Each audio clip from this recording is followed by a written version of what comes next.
لله نحمده ونستعينه ونستغفره ونؤمن به ونتوكل عليه ونعوذ بالله من شرور أنفسنا ومن سيئات أعمالنا من يهده الله فلا مضل له ومن يضلله فلا هادي له ونشهد أن لا إله إلا الله وحده لا شريك له ونشهد أن سيدنا ونبينا ومولانا محمدا عبده ورسوله صلى الله عليه وعلى آله وأصحابه وأزواجه وذرياته وسلم تسليما كثيرا كثيرا. أما بعد فأعوذ بالله من الشيطان الرجيم. بسم الله الرحمن الرحيم. يا أيها الذين آمنوا كتب عليكم الصيام كما كتب على الذين من قبلكم لعلكم تتقون. وقال تعالى إنا نحن نزلنا الذكر وإنا له لحافظون. وقال عليه الصلاة والسلام من صام رمضان إيمانا واحتسابا غفر له ما تقدم من ذنبه. میرے ساتھ کے پروانوں، بزرگوں، عزیز بچوں، آپ قابل مبارکباد ہیں. آپ نے تراویح کے اندر قرآن پاک کو عظمت کے ساتھ سنا ہے. اس میں جو کوتاہیاں سنانے میں ہوئی ہوں اللہ تعالیٰ ان کو معاف فرما دے.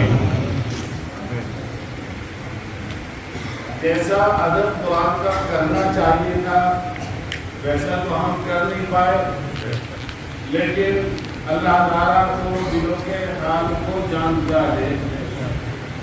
آپ قرآن کی محبت میں یہاں آئے اور قرآن کی محبت میں کھڑے ہوئے، دن بھر کے تھکے ماندے تھے اور پھر بھی آپ نے عظمت کے ساتھ ذوق اور شوق کے ساتھ قرآن پاک کو سنا. اللہ پاک آپ کے اس ذوق شوق کو باقی رکھے. اب جیسے سنا ابھی اور مبارک راتیں مبارک ساعتیں رمضان کی باقی ہیں. یہی نہیں کہ قرآن کا تقاضا بس پورا ہو گیا، آپ نے تراویح میں قرآن پورا کر لیا، قرآن کا حق ادا ہو گیا، تراویح کا حق ادا ہو گیا، اب ہم آرام کریں گے. ایسا نہیں.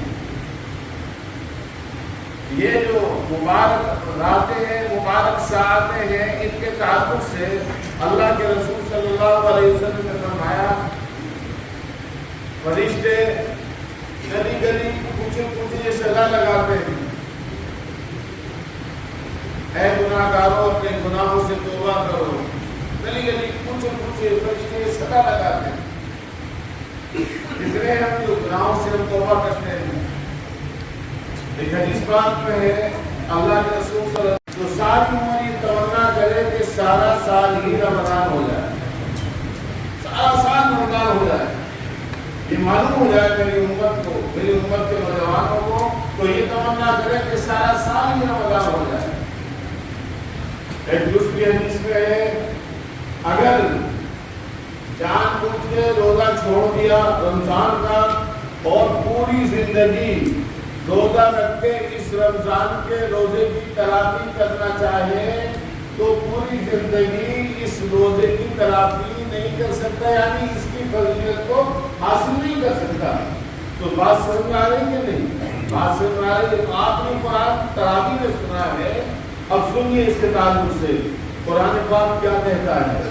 قرآن پاک کل میدان محشر میں مجسم شکل میں آئے گا اور مجسم شکل میں آ کر اللہ کی بارگاہ میں عرض کرے گا، سفارش کرے گا، اے اللہ یہ آپ کی محبت میں کھڑا ہو کر قرآن سنتا تھا، باوجود اس کے یہ دن بھر کا تھکا ماندہ ہوتا تھا، لیکن میں آپ کی عظمت اور آپ کی محبت کی وجہ سے اور آپ کے کلام کی محبت اور عظمت کی وجہ سے یہ 3 باریں سنتا تھا. اے اللہ یا تو آپ یہ کہیے کہ میں آپ کا کلام نہیں ہوں، یا تو آپ یہ فرمائیے یا اس کی مغفرت فرما دیجیے، یا اس کی مغفرت فرما دیجیے. میں اس کا سفارشی بن کے آیا ہوں، میں اس کی سفارش کر رہا رہا ہوں، یہ قرآن پاک پرزور انداز میں ہماری اور آپ کی شفاعت کرائے گا۔ تو ہمیں اس قرآن سے محبت کرنی چاہیے کہ نہیں؟ ابھی عزیزت بھائی جنید کے صاحبزادے آپ کو قرآن کے تعلق سے سمجھا رہے تھے، قرآن پاک میں غور کرو، فکر کرو، اور قرآن پاک کو ہم غور کرتے نہیں ہیں۔ فلاح قرآن ہمارا کرو گے نہ کھالو کا، ہم قرآن کو بہت ہمارے گروہ پر تالے لگے ہوئے۔ اگر ہم قرآن کو سمجھنے والے بن جائیں اور قرآن پر عمل کرنے والے بن جائیں تو میرے محترم دوستوں بزرگوں، آج جو دنیا میں جتنے حالات کا ہم سامنا کر رہے ہیں، باطل طاقتیں ہمارے سروں پر اونٹ رہی ہیں اور باطل طاقتیں جو چاہ رہی ہیں وہ کر رہے ہیں۔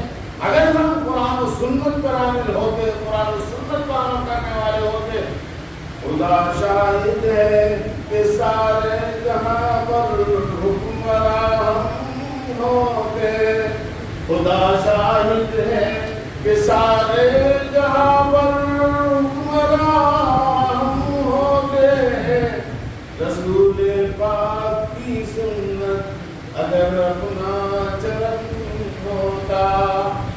آج بڑے بڑے ہمارے علماء کو گرفتار کیا جا رہا ہے، بڑے بڑے علماء کو پکڑا جا رہا ہے۔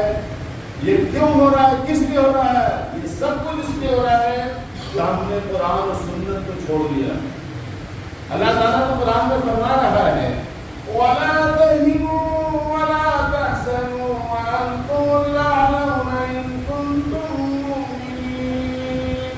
رنجی دامن کو افسردہ خاتمہ دو، تم ہی سربلند رہو گے اگر تم مومن بنے رہے، اگر تم نے قرآن کے دامن کو اور رسول اللہ محمد رسول اللہ صلی اللہ علیہ وسلم کے دامن کو مضبوطی سے تھامے رکھا تو تم ہی دنیا میں چھائے رہو گے، تم ہی سربلند رہو گے۔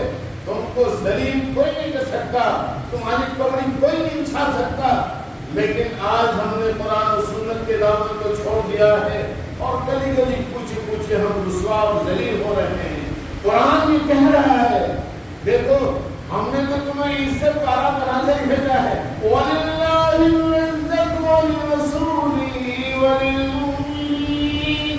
عزت کس کے لیے؟ اللہ کہہ رہے ہیں وَلِلَّهِ الْعِزَّةُ، عزت اللہ کے لیے۔ کس کے لیے عزت؟ بڑائی کا مستحق کون ہے؟ کون ہے بولو؟ ابھی جو بتایا تھا اس کا دوسرا مفہوم کلمہ طیبہ لا الہ الا اللہ، قرآن یہی تو کہا سب کچھ کرنے والی ذات کس کی ہے؟ اللہ کی۔ تو سب سے بڑا کون ہے؟ وَلَهُ الْكِبْرِيَاءُ فِي السَّمَاوَاتِ وَالْأَرْضِ، وہی سب سے بڑی ذات ہے آسمانوں و زمینوں میں۔ وَلِلَّهِ الْعِزَّةُ، تو عزت کس کے لیے؟ اللہ کے لیے۔ وَلِلَّهِ الْعِزَّةُ وَلِرَسُولِهِ، اللہ کے بعد مقام و مرتبہ کس کا ہے؟ محمد رسول اللہ صلی اللہ علیہ وسلم کا۔ وَلِرَسُولِهِ، آگے پھر جو ان کے ماننے والے ہیں اللہ رسول کے، تو پھر اللہ عزت انہیں کو دے گا نا، سربلندی انہیں کو دے گا۔ قرآن میں اللہ تعالیٰ فرما رہا ہے وَلِلَّهِ الْعِزَّةُ وَلِرَسُولِهِ وَلِلْمُؤْمِنِينَ، اور عزت مومنوں کے لیے ہے۔ تو جب عزت ہمارے لیے اللہ نے لکھ دی ہے تو ہم نے خود اپنے پاؤں کو کلہاڑی مار کر اس عزت کو ہم نے تار تار کر دیا ہے۔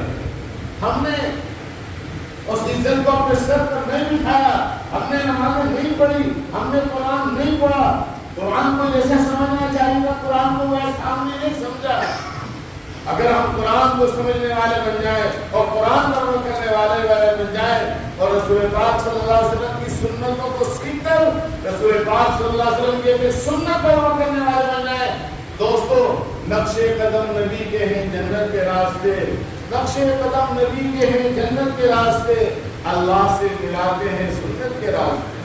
اللہ سے اگر ملنا ہے تو سنت پہ چلنا ہوگا، آقا کی ایک سنت کو اپنانا ہوگا، جو آقا کی ایک سنت سے محبت کرے گا میرے محترم دوستو بزرگوں وہ اللہ تک پہنچے گا۔ دوستو اور بزرگوں ہم ذلیل کیوں ہو رہے ہیں؟ ہم ذلیل اس لیے ہو رہے ہیں کہ ہم نے قرآن کو چھوڑا اور ہم نے اپنے آقا حضرت محمد رسول اللہ صلی اللہ علیہ وسلم کی سنتوں کو چھوڑا، سنتوں کا جنازہ نکالا۔ بہرحال اتنا زیادہ وقت نہیں ہے، اتنا زیادہ وقت نہیں ہے، ان سے ملاؤں صاحب ملانا میں تو ان کو دینا ہے اتنا وقت نہیں کہ بہت زیادہ میں آپ کا وقت لوں، میں آپ کو جھنجھوڑ رہا ہوں. آپ اپنی ذمہ داری کو سمجھیے، آپ اپنے فرد منصب کو سمجھیے. آپ کون ہیں؟ آپ کس لیے آئے دنیا کے اندر؟ آپ دنیا میں ذلت و خواری کی زندگی بسر کرنے کے لیے نہیں آئے ہیں. اللہ تبارک و تعالیٰ نے تو آپ کو عزت والا بنا کر بھیجا ہے. اللہ کے رسول صلی اللہ علیہ وسلم کے جانثاروں نے جو پوری دنیا میں کلمہ طیبہ کے پرچم کو لہرایا، قرآن کو جگہ جگہ عام فرمایا، قرآن کی تعلیمات کو دنیا کے کونے کونے میں پہنچایا. تو یہ جتنی باطل طاقت والے تھے سارے سب لوگ ہو کر سامنے آئے تھے کہ نہیں آئے تھے؟ علامہ اقبال نے اس تاریخ کو دہرایا ہے. علامہ اقبال نے کہا ہے صحابہ کرام رضوان اللہ تعالی علیہ اجمعین نے صحراؤں کے سفر کیے، جنگلوں کے سفر کیے، دریاؤں کے سفر کیے، اور وہاں قرآن کے پیغام کو پہنچایا. وہاں رسول اکرم صلی اللہ علیہ وسلم کی سنتوں کو عام فرمایا، سنت کے پرچم کو لہرایا. اگر کامیابی چاہتے ہو تو قرآن اور سنت کے پرچم کے نیچے ہے، اور قرآن اور سنت کے خلاف زندگی گزارو گے تو پھر تباہی اور بربادی ہے. تو دنیا کے کونے کونے میں اس پیغام کو صحابہ کرام لے کر گئے. علامہ اقبال نے اسی کو کہا دشت و دشت ہے دریا بھی نہ چھوڑے ہم نے، بحر ظلمات میں دوڑا دیے چھوڑے ہم نے. حضرت سعد بن وقاص رضی اللہ تعالیٰ عنہ جانثار صحابہ کو لے کر جب ایران پہ حملہ کرنے کے لیے تشریف لے گئے تو ایرانیوں نے ڈر سے پل توڑ دیا. سمندر کا جو پل تھا وہ پل توڑ دیا سارا. اب ظاہر بات ہے سمندر میں عام اعتبار سے آدمی کود نہیں سکتا، چھلانگ نہیں لگا سکتا، کیونکہ راستہ نہیں ہے. تو خوف طاری ہوتا ہے کہ میں سمندر میں چھلانگ کیسے لگاؤں؟ اب راستہ کہاں سے آئے گا؟ اور ایران کو فتح کرنا ہے، ایران کے اوپر اسلام کا پرچم لہرانا ہے، اسلام کو اپنی شان و شوکت پر ناز ہے. لیکن صحابہ کرام نکل چکے تھے عزم مصمم کر کے کہ ہمیں ایران پر اسلام کا جھنڈا لہرانا ہے. اسی کو علامہ اقبال کہہ رہے ہیں. حضرت صاحب بن وقاص رضی اللہ تعالیٰ نے مخاطبوں کے صحابہ سے فرمایا اے رسول اکرم صلی اللہ علیہ وسلم کے غلاموں، یہ سمندر جو ہمارے اور تمہارے درمیان میں حائل ہو گیا ہے ایران کو فتح کرنے کے اعتبار سے، یہ سمندر ہمارا کچھ نہیں بگاڑ سکتا. یہ سمندر اللہ کے حکم سے بہ رہا ہے، اور ہم اللہ کے پیغام کو پہنچانے کے لیے اور توحید کی صدا کو بلند کرنے کے لیے ایران جا رہے ہیں. یہ سمندر، یہ پانی ہمارا کچھ نہیں بگاڑ سکتا. میں حکم دیتا ہوں، میں جرنیل ہوں، میں حکم دیتا ہوں. ادھر تو حضرت موسیٰ علیہ السلام کے ساتھ میں گھوڑے نہیں تھے، ان کے لیے بھی اللہ تعالیٰ نے راستہ بنایا، لیکن فرق اتنا کہ ان کے لیے پانی کو ہٹا دیا، پانی ہٹ گیا اور پانی شیش محل بن گیا. ایک دوسرے کو دیکھ رہے تھے، پانی بالکل دیوار بن گیا، دیوار. اللہ تعالیٰ نے فرمایا لمبا واقعہ ہے، وقت نہیں ہے کہ اے موسیٰ علیہ السلام اپنا ڈنڈا مارو. ڈنڈا مارا تو 12 قبیلے تھے، 12 راستے بنے اس کے اندر، 12 راستے بنے اور 12 راستے کو دیوار بن گئی. ایک دوسرے کو دیکھ رہے تھے تاکہ خوف طاری نہ ہو کہ ہمارے دوسرے ساتھی کہاں چلے گئے. رک تو گئے سمندر کے اندر، ایک دوسرے کو دیکھ رہے تھے. اللہ دکھا رہا تھا دیکھو ہم ایسے مدد کرتے ہیں، پانی بھی آئے نہیں آئے گا. موسیٰ علیہ السلام سب کو لے کر نکل گئے. فرعون آتا ہے شان و شوکت کے ساتھ، اس وقت کا مودی اور اس وقت کا ظالم اور اس وقت کا جابر حکمراں، تو اس وقت فرعون کی شکل میں تھا. تو کہتا ہے کہ دیکھو یہ سمندر میری طاقت سے، میری قوت سے لگتا ہے، اس نے راستہ دے دیا ہے.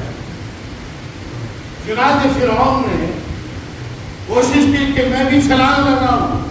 گھوڑا ذرا بلک رہا تھا اور فوراً پھر فرشتے نے آ کر ایڑ لگائی. فرشتہ جیسے ہی ایک کوڑا لگاتا ہے سمندر کے اندر فرعون کا گھوڑا اور فرعون گر جاتا ہے. ادھر حضرت موسیٰ علیہ السلام اور ان کے ماننے والے سارے کے سارے وہاں سے پار ہو جاتے ہیں. ادھر جب اللہ تعالیٰ نے اپنے ماننے والوں کی مدد فرما دی، نصرت فرما دی، موسیٰ علیہ السلام ان کے ماننے والے سمندر کی پار چلے گئے. اللہ نے حکم دیا میرا دشمن اے سمندر تیری آغوش میں آ گیا ہے. تو سمندر آغوش میں آیا. سمندر جیسا تھا ویسا بن گیا. سب کچھ اللہ کے حکم سے ہوتا ہے نا. جیسے ہی سمندر بنا اور فرعون سمندر میں آیا اور فرعون نے ڈبکیاں لینی شروع کی. فرعون ڈوب گیا. ڈوبتے ہوئے کہتا ہے آمنا برب العالمین رب موسیٰ و ہارون. اس وقت میں موسیٰ علیہ السلام اور ہارون یہ دعوت دے رہے تھے. یہ اسلام کی تبلیغ کر رہے اس وقت جو دعوت لا الہ الا اللہ موسیٰ کلیم اللہ یہ کلمہ تھا اس وقت کا. تو اب ڈوبتے ہوئے کہہ رہا جیسے ہر آدمی جب دنیا سے جاتا ہے تو دنیا سے جاتے وقت پھر سب کچھ غیب کی چیزیں اس کے سامنے کھل جاتی ہیں, آشکارا ہو جاتی ہیں. پھر اس وقت آنکھ کھلی کی کھلی رہ جاتی ہے. افسوس میں قرآن نہ پڑھ سکا, افسوس میں روزے نہ رکھ سکا, افسوس رمضان کا وہ احترام میں نہ کر سکا, افسوس تراویح میں قرآن میں نہ سن سکا. اس وقت اس کی آنکھیں پھٹی کی پھٹی رہ جاتی ہیں اور اس وقت کا افسوس کرنا کسی کام نہیں آتا.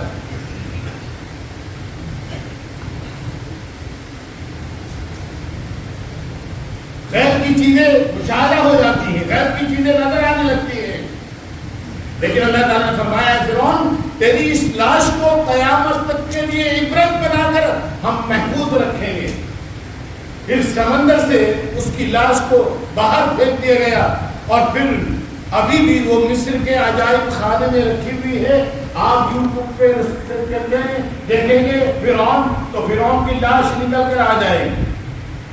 ابھی بھی اس کا گوشت بڑھنے لگتا ہے. سال بھر میں ایک دفعہ چوہوں کو چھوڑا جاتا ہے, اس کا گوشت کو کھاتے ہیں.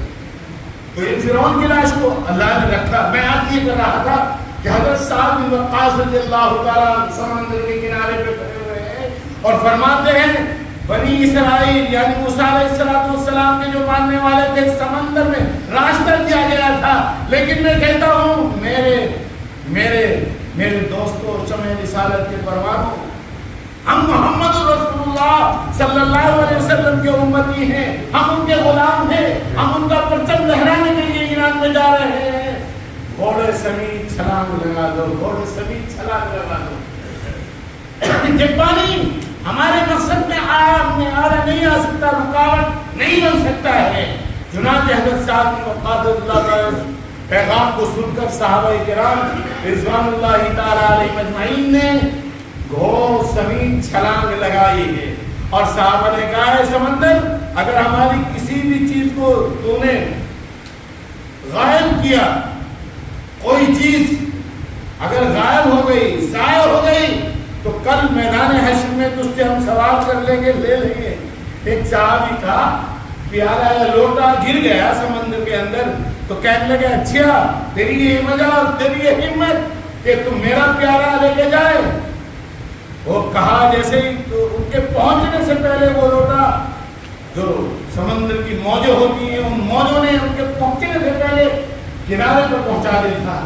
تو صحابہ کرام رضوان اللہ علیہ مجمعین نے میرے محترم دوستوں بزرگوں سمندر کو پار کیا اور سمندر کو پار کرنے کے بعد جب انہوں نے ایران میں دیکھا ہے ارے یہ کون سی قوم ہے, یہ تو ہتل قوم ہے, یہ تو سمندر میں گھوڑوں سمیت دوڑتے ہوئے آ رہے ہیں. ان پر ایک روب چھا گیا. اصل روب کس چیز کا تھا؟ اصل روب تھا قرآن و سنت پر عمل کرنے. وہ قرآن و سنت پر عمل کرنے والے تھے. وہ ہر حال میں اپنے نبی کی سنت کو زندہ کرنے والے تھے, ہر حال میں قرآن کی تعلیمات کو زندہ کرنے والے تھے. جب دیکھا صحابہ کرام جیسے گئے ہیں اور دشمن کے اوپر روب طاری ہوا ہے, اگر آج اور ہم اور آپ سب مل کر قرآن و سنت پر عمل کرنے والے بن جائیں تو یہ دھوتی پرساد یہ ہمارے سامنے ٹکنے والے ہیں نہیں. اللہ کی مدد غالب آ کر رہے گی, اللہ کی مدد آ کر رہے گی. جیسے صحابہ کرام رضوان اللہ تعالی علیہ کے ساتھ اللہ کی مدد آ کے رہی تھی. اب اس پیغام کو پہنچانے کی ذمہ داری اے ٹوپی والو, اے کلمے والو, تمہاری اور ہماری ہے. ہم سونے کے لیے آئے ہیں, ہم سونے کے لیے نہیں آئے. ہم تو بیدار کرنے کے لیے آئے تھے، ہم سو کے رہ گئے اور ہم قرآن و سنت کی تعلیمات کو فراموش کرتے تھے۔ تو نہیں اس جہاں میں منہ چھپانے کے لیے، تو نہیں اس جہاں میں منہ چھپانے کے لیے، تو آیا ہی ہے سوتوں کو جگانے کے لیے۔ تیرا مقصد تو یہ نہ کہ سوتوں کو جگائے، لیکن تو ہی سو گیا، تو ہی سو گیا، ہم ہی سو گئے داستان کہتے کہتے۔ بہرحال میں زیادہ وقت نہیں لینا چاہتا، میں عرض کر رہا تھا کہ جب صحابہ کرام رضوان اللہ علیہ اجمعین افریقہ کے صحرا میں پہنچے، میرا سفر ہوا ہے، میں نے دیکھا ہے افریقہ کے جنگلات کیسے ہیں اور افریقہ کے جانور کیسے ہیں اور وہاں کا جنگل کیسا ہے، میں نے اس جنگل کو بھی دیکھا ہے، گروا پار کو میں نے دیکھا ہے۔ ہم ایک دوسرے ملک میں جا رہے تھے تو جنگل کنارے میں پڑا تھا، تو صحابہ کرام اس جنگل میں پہنچے ہیں۔ اب جب جنگل میں پہنچے اور ان کے جرنیل نے فرمایا کہ ہمیں پڑاؤ یہی ڈالنا ہے، ہمیں یہی قیام کرنا ہے، ہمیں یہی پڑاؤ ڈالنا ہے، تو دشمن بڑے خوش ہوئے کہ جس علاقے میں پڑاؤ ڈالنے کا ان کے جرنیل نے سربراہ نے فیصلہ کیا ہے، یہاں تو بہت بڑے بڑے اژدہے رہتے ہیں، یہاں تو بڑے بڑے زہریلے جانور رہتے ہیں، وہ ان کو، لیکن تاریخ گواہ ہے، تاریخ شہادت دیتی ہے، صحابہ کرام رضوان اللہ علیہ نے جب وہاں پڑاؤ ڈالا اور دشمن دیکھ رہا ہے کہ یہ سانپ، یہ اژدہے، یہ شیر اور یہ چیتے اب ان کو نوالا بنا جائیں گے اور کھا جائیں گے اور ہمارا دشمن ہمارے سامنے سے صاف ہو جائے گا، یہ جس مقصد کو لے کر آئے ہیں اب وہ مقصد ان کا پورا نہیں ہوگا۔ بہت خوش، بہت خوش۔ وہاں جو امیر تھے انہوں نے اعلان فرمایا، اے جنگل کے موذی جانوروں، ہم غلامان مصطفیٰ ہیں، ہم محمد رسول اللہ صلی اللہ علیہ وسلم کے ماننے والے ہیں، ہم کلمے کی صدا کو بلند کرنے کے لیے یہاں پر آئے ہیں۔ اے موذی جانوروں، اے سانپ، اے اژدہے اور جتنے بھی موذی جانور ہیں، اس جنگل کو یہاں سے خالی کر دو۔ تاریخ شہادت دیتی ہے کہ سانپ اپنے گلوں سے نکل کر، بچھو اپنے گلوں سے نکل کر اور شیر اپنے اپنے بچوں کو لے کر، اپنے اپنے خاندان والوں کو لے کر سب وہاں سے جا رہے تھے، اور دشمن نے جب یہ منظر دیکھا تو گھبرا گیا، روب طاری ہو گیا۔ وہ روب کس چیز کا تھا؟ وہ روب تھا اصل اس قرآن کا، جس قرآن کو آج ہم نے چھوڑ دیا ہے، جس قرآن کو تراویح میں ہم نے سنتے، اب 10 دن ہم نے تراویح پڑھی، ہم نے سوچ لیا ہم نے قرآن کا حملہ کر دیا ہے۔ نہیں، تراویح میں یہ ہم جو کچھ پڑھا جائے گا اس کو سننا ہے۔ کہو اگر ہم حضور کے ماننے والے ہیں تو سنیں گے انشاءاللہ کہ رمضان کی جو مبارک راتیں باقی ہیں ہم انشاءاللہ ان کا حق ادا کریں گے۔ اللہ تعالی ہم سب کو قبول فرمائے۔ جب دشمن نے یہ دیکھا تو گھبرا گیا۔ اس کے بعد صحابہ نے اعلان فرمایا، اے جانوروں، جو حلال جانور، ہرن ہے، نیل گائے ہے، ہم بھوکے ہیں، آؤ ہمارے پاس، ہم تمہیں ذبح کریں گے اور پھر ہم اپنی بھوک کو دور کریں گے۔ تو نیل گائے اور ہرن اس پیغام کو سنتے ہی ان کے قدموں میں آگے گر گئے خاطر، اور رسول پاک صلی اللہ علیہ وسلم نے اس پیغام کو بلند کرنے کے لیے ہم حاضر ہیں، ہم حاضر ہیں۔ اب دشمن نے جب یہ منظر دیکھا ہے تو حلال جانور بھی آ گئے ان کے پاس میں، تو اپنے گھر چھوڑ کے چلے گئے، اور پھر صحابہ کرام نے افریقہ میں اور وہاں پر اسلام کے پرچم کو لہرایا ہے۔ آج اسلام کا یہ پرچم دوستوں، آج اسلام کا یہ پرچم گرتا چل رہا ہے۔ ہمارے چہروں پہ جو پرچم تھا وہ بھی اس کا آمدانی کرتا ہے۔ کوئی نبی ایسا نہیں جس کے چہرے پر اسلام کا پرچم نہ ہو۔ تو یہ پرچم بھی ہمارے پاس نہیں ہے، یہ ٹوپی بھی ہمارے پاس نہیں ہے، یہ نمازیں بھی ہمارے پاس نہیں ہے۔ جب سب کچھ نہیں ہوگا، آج پنجاب کے علاقے میں کتنی مسجدیں ہیں جو ویران پڑی ہوئی ہیں۔ بہرحال تفصیل میں نہ آتے ہوئے بس میں اپنی مختصر سی گفتگو کی طرف آتا ہوں، ایک حدیث پاک سناتا ہوں اور بات سمیٹتا ہوں، بات ختم کرتا ہوں۔ بات کو آپ نے کافی حد تک سمجھ لیا ہے۔ آپ ماشاءاللہ اسلام کے ماننے والے ہیں، حضور اکرم صلی اللہ علیہ وسلم کے غلام ہیں سچے۔ ہم غلام ہیں نہیں کہ ہم غلامان مصطفیٰ ہیں یا نہیں؟ ہے یا نہیں؟ بولو۔ ہمارا زندگی کا ایک سانس وقت ہے حضور کے لیے کہ نہیں؟ ہے کہ نہیں؟ یہ زندگی کس کے لیے ہے؟ قُلْ إِنَّ صَلَاتِي وَنُسُكِي وَمَحْيَايَ وَمَمَاتِي لِلَّهِ رَبِّ الْعَالَمِينَ۔ اللہ تعالیٰ فرما رہا ہے قرآن میں، کہہ دیجئے میری نماز ان صلاتی و نسکی، میری قربانی، و محیایا، اور میرا جینا میرا مرنا سب کس کے لیے؟ للہ رب العالمین، اس ذات کے لیے جو سب کا پالنے والا ہے، اس کے لیے ہے۔ تو ہم آئے ہیں یہاں پر دوسروں کو جگانے کے لیے، سونے کے لیے نہیں آئے ہیں۔ تو 5 وقت کی نماز پابندی سے پڑھیں گے انشاءاللہ، رمضان کے روزے رکھیں گے، اپنی عورتوں کو بھی تاکید کریں گے، اپنی بچوں کو بھی تاکید کریں گے، اور ان بچوں کو اسلامی تعلیمات سے مشناس کرائیں گے۔ اصل زیور ہمارے بچوں کا یہی ہے کہ عقیدت درست ہو جائے، ہمارے بچوں کا عقیدت درست ہو جائے۔ آج اسکول اور کالجوں میں ہمارے بچوں کے عقیدے کو بگاڑا جا رہا ہے۔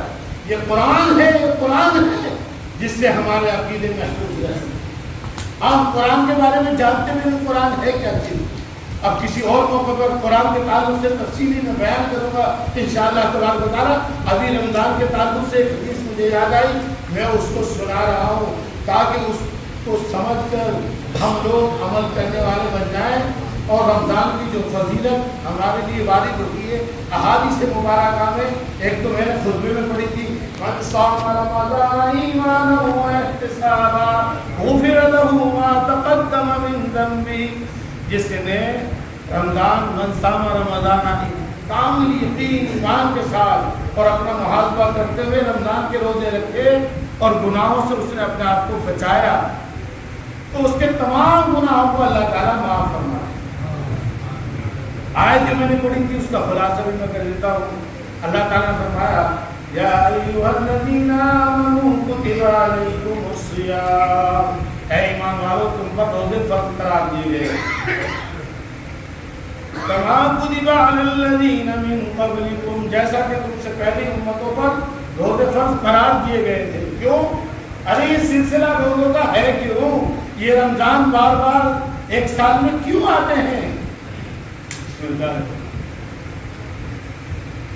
اللہ تعالیٰ فرما رہا ہے لعلکم تتقون، تم متقی بن جاؤ، تم پارسا بن جاؤ، تم اللہ سے ڈرنے والے بن جاؤ، اللہ تبارک و تعالیٰ کا خوف تمہارے دلوں میں پیدا ہو جائے، اور رمضان کے بعد والی زندگی تم قرآن اور حدیث کی تعلیمات کی روشنی میں، قرآن اور سنت کی تعلیمات کی روشنی میں گزار سکو، اور اپنے ایمان میں اتنی طاقت پیدا کر سکو رمضان کے اندر۔ کیوں؟ تمہارے دشمن کو، شیطان کو اللہ نے قید کر دیا ہے، وہ زنجیروں میں جکڑا ہوا ہے، اور نفس کو اللہ تبارک و تعالیٰ نے روزے کے ذریعے سے جکڑ دیا ہے۔ تو یہ دونوں دشمن جو ہیں، ان دونوں دشمنوں کو اللہ نے قید کر رکھا ہے، تو ان دونوں دشمنوں سے تم اس مبارک مہینے میں آزاد ہو۔ یہ دونوں دشمن بہت بڑے دشمن ہیں، یہ اس مبارک مہینے میں ہمارا کچھ نہیں بگاڑ سکتے۔ اب جو پہلا رمضان کا عشرہ ہے وہ ختم ہو رہا، اول رحمہ واوسطہ مغفرہ، اب دوسرا عشرہ شروع ہوگا 11واں روزے سے، یہ مغفرت والا عشرہ ہے، اور آخری عشرہ اپنے آپ کو جہنم سے آزاد کرانے کا ہے۔ تو یہ روزے اس لیے آئے کہ ہم ڈرنے والے بن جائیں، مطلب گناہوں کو چھوڑنے والے بن جائیں۔ اور جو رمضان میں بھی گناہ کرتا ہے اور روزہ بھی رکھتا ہے، اللہ تعالیٰ فرما رہا ہے اس کے تعلق سے کہ اس کے روزے کی ہمیں کوئی پرواہ نہیں، وہ بھوکا اور پیاسا ہے، بس بھوکا پیاسا ہے، یعنی جو رمضان کے اندر اپنے تقاضوں کو پورا کرتا ہے اور گناہ کرتا ہے، نافرمانی کرتا ہے۔ اب دوسری حدیث سن لو، اگر بہت بہت بڑے بہادر بن گئے گناہ کرنے کے لیے تو یہ حدیث ایسی ہے جو جھنجھوڑ کر رکھ دیتی ہے، جسم کا رواں کھڑا ہو جاتا ہے اس حدیث کو سن کر۔ سنیے، یہ حدیث سنا کر بس میں دعا کراؤں گا، اتنا وقت نہیں ہے۔ حدیث یہ ہے، اللہ کے رسول صلی اللہ علیہ وسلم، سب کہو صلی اللہ علیہ وسلم، جی درود شریف کرو، اللہم صلی علی محمد وبارک وسلم وسلم، اللہم صلی علی محمد وعلى محمد في حديث كريم مشتاق بنور جمالك ورسولك يا الله يا الله يا الله۔ جو اس درود کو کثرت سے پڑھتا ہے وہ آپ کو اسے بھی زیارت ہوگی۔ درود میرے دادا نے مجھے یاد کیا تھا، میں نے پڑھا، مجھے بھی زیارت ہوئی الحمدللہ، ایک دفعہ نہیں بار بار ہوئی۔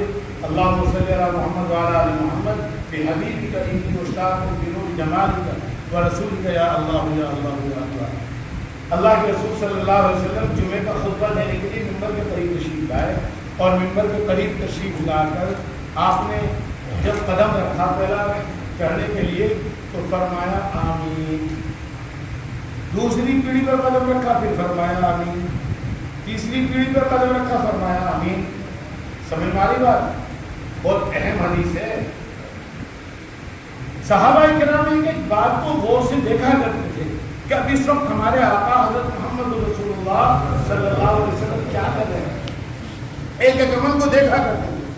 جب فارغ ہو گئے تو صحابہ نے پوچھا، اے اللہ کے رسول، آپ نے خطبے کے لیے جب قدم مبارک منبر پر رکھا تو فرمایا آمین، اس سے پہلے تو ہم نے آپ کا یہ معمول نہیں دیکھا کہ آپ نے آمین فرمایا، اس کی کیا وجہ ہے؟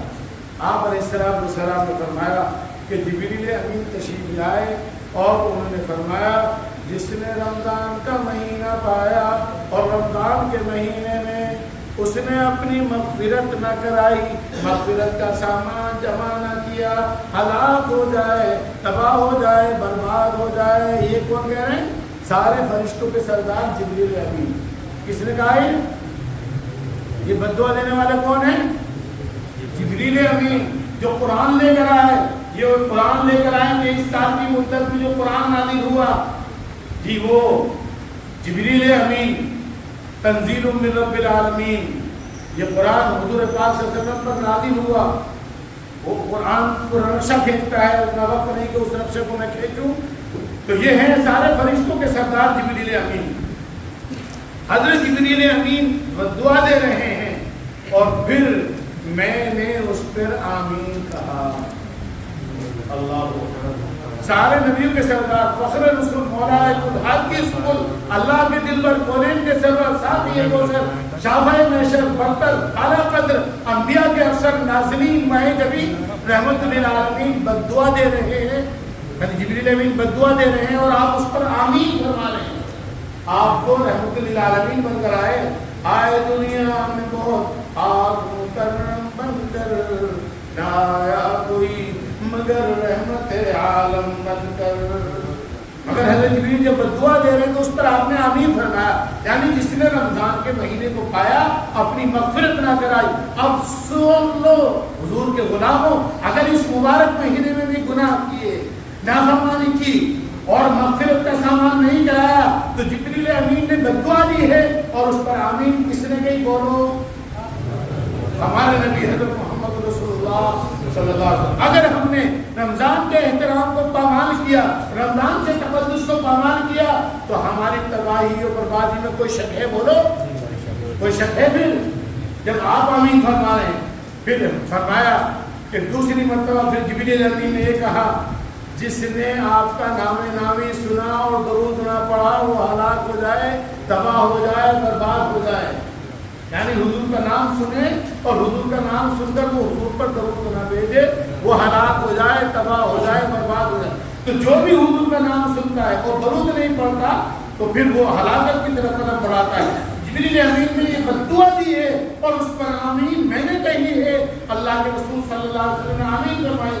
تو جو حضور کو درود نہیں بھیجتے، زبان پر محمد کا نام آ رہا ہے، لبوں پر درود و سلام آ رہا ہے، زبان پہ بار خدا آیا، کس کا نام آیا کہ میرے نطق نے منہ سے میری زبان کو لیے۔ ایک شاعر فارسی کا، وہ فارسی میں کہتے ہیں ہزار بار بشویم دہن مشکو گلاب کنوز نامے تو گفتن کمال بے ادبی۔ ہزار مرتبہ میں اپنی اس گندی زبان کو مشک و عنبر سے دھوؤں اور پھر بھی میں اپنے آقا حضرت محمد رسول اللہ صلی اللہ علیہ وسلم کے نام نامی زبان سے لوں تو بے ادبی ہے، بے ادبی ہے۔ وہ تو اتنا مبارک، اتنا باراتر اور اس کی تو کوئی فضیلت ہے ہی نہیں، اس کی فضیلت ہم سنائیں نہیں، ایسا مبارک اور پاکیزہ نام ہے۔ تو دوستوں اور بزرگوں، خلاصہ یہ علماء نے فرمایا ہے کہ ایک مجلس میں ایک مرتبہ زندگی بھر میں حضور پاک پر درود بھیجنا فرض ہے۔ ایک مرتبہ اللہ نے قرآن میں فرمایا یا ایھا الذین آمنوا صلوا علیہ وسلموا تسلیما، تو فرض ہے اور جب جب مجلس میں بیٹھے حضور کا نام سنے تو بعض علماء نے فرمایا واجب ہے ہر مرتبہ صلی اللہ علیہ وسلم کہنا. جیسے وہ شاعر ہمارے حافظ صاحب نعت پڑھ لیتے اور بار بار حضور کا نام آ رہا تھا, حضور کا نام انہوں نے لیا اور آپ نے ان کی نعت کو بہت پسند بھی فرمایا ماشاءاللہ, تو بار بار ہم نے حضور کا نام سنا اس نعت میں, تو بار بار محبت کا تقاضا ہے جیسے وہ کوئی بھی ہو کہنے والا. اب جب ہمارے آقا کا نام لیتا ہے تو ہمارے اوپر ضروری واجب ہے کہ ہم درود و سلام کا نذرانہ حضور کی بارگاہ میں پہنچائیں, اور جب جب سنیں محمد رسول اللہ تو ہماری زبان پر ترانہ ہو یا کہو صلی اللہ علیہ وآلہ وبارک وسلم, یا خالی صلی اللہ علیہ وسلم کہہ دو تو اس کے رنگ نہیں لگ سکتے ہم. تو حضرت جبریل اللہ کے رسول فرمانے صحابہ سے دوسری مرتبہ میں نے اس لیے آمین کہا. تیسری بات کہا حضرت جبریل نے بددعا دی جس نے اپنے والدین کو پایا, جب والدین میں سے ایک کو پایا, اب ہمارے والد صاحب اللہ کو پیارے ہو گئے تو والدہ ہمارے موجود ہیں, اور ان کی خدمت کر کے جنت کو اپنے لیے واجب بنا کر لیا, وہ حالات ہو جائے یعنی جو والدین کی خدمت نہیں کرتا, والدین کی اطاعت نہیں کرتا, والدین کا کہنا نہیں مانتا, والدین کو ستاتا ہے, والدین پر ظلم کرتا ہے, تو وہ بھی حالات تباہ و برباد ہو کر رہے گا. اس پہ بھی میں نے آمین کہی. تو یہ تین باتیں ہیں حضور نے فرمایا میں نے اس پر آمین کہی ہے.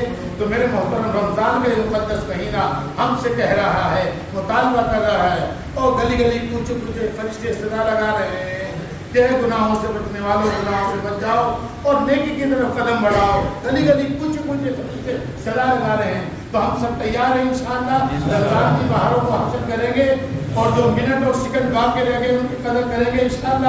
اللہ تعالی ہم سب کو بار بار رمضان عطا فرمائے. ابھی آج بھی موت ہوئی, پرسوں بھی موت ہوئی, اور ایک بہت بڑے بزرگ بمبئی میں اللہ کو پیارے وہ بہت بڑا جنازہ تھا ان کا, تو رمضان پورا نہ پا سکے.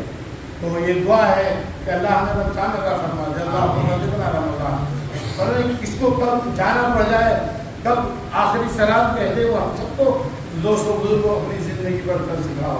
یہ زندگی آپ کے پاس امانت ہے, یہ زندگی آپ کے پاس امانت ہے. یہ قرآن کی آیت جھنجھوڑ رہی ہے ہم کو. قرآن کیا کہہ رہا ہے, یا ایھا الذین آمنوا لا تخونوا اللہ والرسول وتخونوا اماناتکم وانتم تعلمون واعلموا انما اموالکم واولادکم فتنہ وان اللہ عنده اجر عظیم. یہ آیت جھنجھوڑ رہی ہے ایمان والو, اللہ کے حقوق میں خیانت مت کرو. اللہ کے جو حق ہے نماز پڑھنا, روزے رکھنا, انہیں مت چھوڑو, انہیں چھوڑو. اور ایسی رسول پاک صلی اللہ علیہ وسلم کی جو سنتیں ہیں ان کی سنتوں کو, ان کی تعلیمات کو مت چھوڑو, ان میں خیانت مت کرو, خیانت مت کرو. وَتَخُونُوا أَمَانَاتِكُمْ, اور تمہاری اولاد, تمہاری بیویاں اور یہ سب تمہارے پاس امانتیں ہیں, وہ کیسے زندگی گزارنی ہے. ایک ایک طریقہ ہمیں ہمارے نبی نے سکھایا ہے کہ کیسے زندگی گزارنی ہے. تو قرآن کہتا ہے خیانت مت کرو, خیانت کرو گے تو پھر ہم نے متقی کو جنت تیار کر رکھی ہے, اور جو گناہ گار ہے ان کے لیے جہنم تیار کر رکھی ہے. جنت و جہنم کیا ہے, یہ بات سنا کے دعا کر رہا ہوں. جنت جو یہاں روزے رکھے گا, نمازیں پڑھے گا, جنت مہمان خانہ ان کے لیے. مالا عین رات, ایسی نعمتیں ہماری آنکھوں نے دیکھی نہیں, ولا اذن سمعت, کانوں نے سنی نہیں, ولا خطر علی قلب بشر, اور ہمارے دل پر رحم گمان کرنے گزرا. دودھ کی نہر, شہد کی نہر, جی چاہے گا ہمیں ابھی پرندوں کا گوشت کھانا ہے, بھنا ہوا ہمارے سامنے آ جائے گا, اور جی چاہے گا انگور کا خوشہ وہ سامنے آ جائے گا. قرآن کہتا ہے وَلَكُمْ فِيهَا مَا تَشْتَهِي أَنفُسُكُمْ, جو تمہارا جی چاہے گا اللہ اس کو تمہارے سامنے پہنچا دے گا. اے میرے بندے, تو نے تراویح پڑھی تھی, روزے رکھے تھے, لے یہ میرا مہمان خانہ ہے, اب میں تیری مہمان نوازی کروں گا. کیسے کوئی مہمان آتا ہے افطار میں اس کی افطاری کراتا ہے, تو اللہ کے جب پاس پہنچیں گے اللہ ہماری مہمان نوازی کرے گا. وہ کہے گا جب بندے, میرے بندے, تو نے اپنے نفس کے تقاضوں کو قربان کیا تھا اور نمازیں پڑھی تھی, آ جا یہ جنت کے لیے مہمان خانہ, جنت انتظار کرے. اور جہنم اللہ تعالیٰ ہمیں محفوظ رکھتے. اگر پیاس لگے گی تو 500 سال وہاں سے 500 سال پانی آئے گا وہ بھی کھولتا ہوا ہوگا، اور جب اس کو اپنے ہونٹوں سے وہ لگائے گا تو نیچے کا ہونٹ نیچے جائے گا، اوپر کا ہونٹ پیچھے جائے گا، اور یہ ایک دم چیخے گا، چلائے گا، اور پانی نہیں ہوگا، وہ سڑا ہوا خون اور پیپ ہوگا جو اس کے بدن سے نکل رہا ہوگا، بہ رہا ہوگا، وہ کیا جائے گا۔ تو اللہ تعالیٰ ہمیں جہنم سے محفوظ فرمائے۔ رمضان کا تحفہ کیا ہے؟ کلمہ طیبہ کثرت سے پڑھو، لا الہ الا اللہ محمد، کثرت سے پڑھو، اور فرمایا حضور نے جنت کا سوال کرو اللہ سے، نسأل اللہ الجنہ، اے اللہ ہم آپ سے جنت کا سوال کرتے ہیں، ونعوذ بک من النار، اور ہم آپ سے جہنم سے پناہ مانگتے ہیں۔ تو رمضان کے مہینے میں کلمہ کثرت سے پڑھنا چاہیے، جنت کا سوال کرنا چاہیے، اور جہنم سے پناہ مانگنا چاہیے۔ اللہ تعالیٰ ہم سب کو جنت کی تیاری کرنے کی توفیق عطا فرمائے، اور ہم سب کو جہنم سے اللہ تعالیٰ محفوظ فرما دے۔ اب دیکھیے درود شریف پڑھ لیجیے 3 مرتبہ محبت کے ساتھ، گردن جھکا کر، یہ سمجھ کے کہ اللہ نے ہمیں روزہ اقدس کو پہنچا دیا ہے، اور ہم روزہ اقدس کو پہنچے ہیں، موضوع کی بارگاہ میں پہنچے، درود و سلام کا نذرانہ پیش کر رہے ہیں۔ اللہم صلی علی محمد